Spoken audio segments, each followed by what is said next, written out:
Diante desses problemas, né, Rafaela Fávaro conversou com Celso Vegro. Celso Vegro é diretor do Instituto de Economia Agrícola de São Paulo, especialista em mercado de café, e ela conversou aqui na BMF sobre o que ocorre com esse mercado neste momento. Veja a entrevista de Celso Vegro. Isso que eu vou falar agora. 22 armazéns de 200 mil sacas por mês. Essa é a demanda de café do Brasil. Você, quando fala tem muito café, precisa ter muito e muito mesmo, porque a demanda, o suprimento para exportação e consumo interno é tremendo. Né? 22 armazéns de 200 mil sacas por mês sendo esvaziados, precisa ter muito café.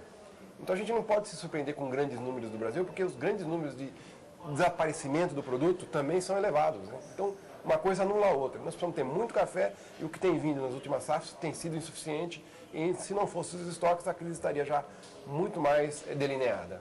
Bom, para a gente responder bem a pergunta do Silvio sobre a questão de preço, nós vimos agora, final de novembro, o preço do café Conilon, segundo o CPEA, ultrapassar o preço do café arábica, algo que não era visto. Essa situação deve continuar para 2017, preços do café Conilon ainda bem elevados?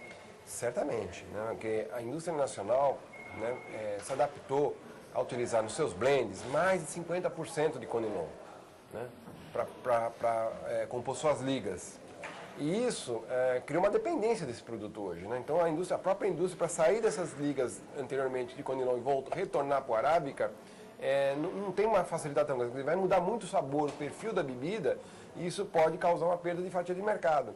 Então há uma situação bastante complexa no momento. A indústria precisa agora recompor seus blends, trazendo mais arábica para ele e, ao mesmo tempo, manter o padrão de bebida que o seu consumidor está adaptado. Em função disso, eu imagino que os preços do Conilon continuarão elevados, né? Porque, na verdade, o preço do Conilon hoje, normalmente o preço do Conilon puxa o preço da arábica para baixo. O que está acontecendo hoje é o contrário, o que a gente chamou, até num artigo que eu escrevi no passado, a âncora reversa. Aquele que era a âncora de preços, Conilon puxando a robusta para baixo, a arábica para baixo, agora se tornou o inverso, é o Conilon puxando a arábica para cima. Então, mesmo os arábicas baixos, que estão entrando em substituição ao Conilon, também estão com preços elevados. Então, a indústria está numa sinuca, diria para você. E a do solúvel ainda mais, tá certo? A de torrefação para o mercado interno, uma sinuca tremenda, que não tem para onde correr. E a de solúvel, então, praticamente vai ter que baixar a porta. A solução para eles é muito dramática, a situação é muito dramática, porque normalmente esses exportadores, o solúvel é destinado para exportação, e esses contratos são feitos a longo prazo, tá certo? Para entrega a 90 dias, 180 dias, um preço fechado, e agora se depara com o preço da matéria-prima que impossibilita ter margem, ou seja, ele vai ter que trabalhar no prejuízo para poder cumprir esse contrato. Então, está numa situação bastante crítica a indústria de solúvel. O produtor está conseguindo aproveitar esse tipo de preço? Porque ele teve uma quebra, ele também não tem o produto. Ele está conseguindo aproveitar esse momento de preços mais elevados? Então, é assim, né? Esse não é o primeiro ano de preços mais elevados, né? Nós já vemos de um ano anterior. Assim, o que acontece? Vamos começar pelo arábica. Primeira coisa, qual a sua produtividade?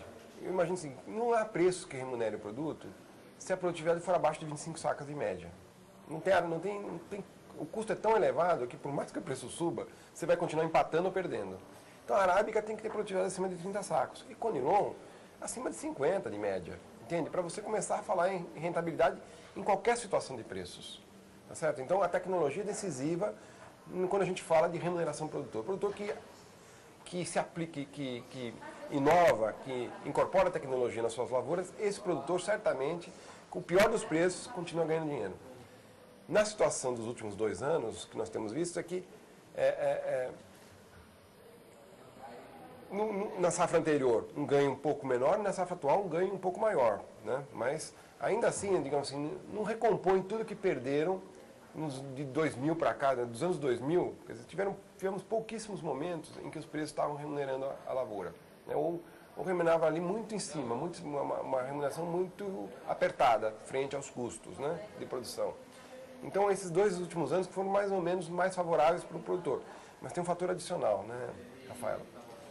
Com a queda dos preços do petróleo, barateou muito a questão dos fertilizantes, tá certo? Então, hoje, para você fazer o manejo de adubação da lavoura, está muito mais em conta do que anos anteriores. Então, é difícil você falar né, comparar ano com ano, porque tem os insumos também têm preços relativos, né, que variam de preços, né?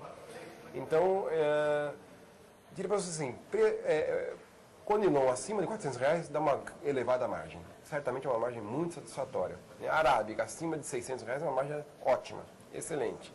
Nós também com Conilon a 470 e Arábica a 440, 540, 560, né, se for cereja descascada um pouco mais. Então são preços que realmente são favoráveis para o cafeicultor, especialmente porque houve queda no preço dos insumos também. Bom, Celso, a gente vive uma crise política, econômica aqui no Brasil com queda do poder de compra do consumidor final. Mesmo assim, a demanda para o café, a demanda continua muito aquecida? Isso é uma boa pergunta, Rafaela. Diferentemente das carnes, né, eu estava lendo o pessoal das carnes, nunca aconteceu no Brasil de você cair carne de boi, o consumo, cair a carne de porco e não subir a de frango, que é a proteína mais barata que existe. Ou seja, o que o brasileiro está comendo? Ovo, né? Eu acho que é pior, eu acho que é salsicha, que é mais barata que ovo ainda. Entende? Então, houve um downsizing na dieta do brasileiro, na dieta proteica do brasileiro, né, em função da crise que nós estamos observando. Né, e como isso se reflete no mercado de café? O café, ele tem como que uma armadura contra a crise. Né?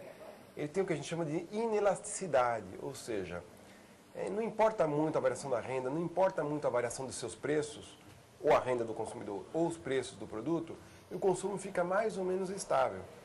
Isso é uma defesa natural contra a crise, mas também não ajuda muito quando o país está crescendo. Ele mantém aquele ritmo, não sai daquilo, entende? Então, de vez crescer 2%, vai crescer 1%, de vez crescer, de vez cair meio, vai cair 0,1%, quer dizer, ele fica ali, ele não muda muito, quer dizer, é um hábito que tem essa coisa da inelasticidade.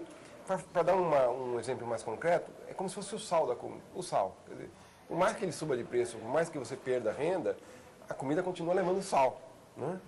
Então, o café tem mais ou menos essa característica. Não importa muito o que aconteça com os seus preços ou com a renda, ele mantém uma certa taxa de demanda estável, independente da crise. Evidentemente que, provavelmente, quem vai sentir mais a crise são o pessoal das cápsulas, são o pessoal do café expresso fora de casa, né? O café na rua, né? O expresso aí das cafeterias, esse pessoal vai sentir.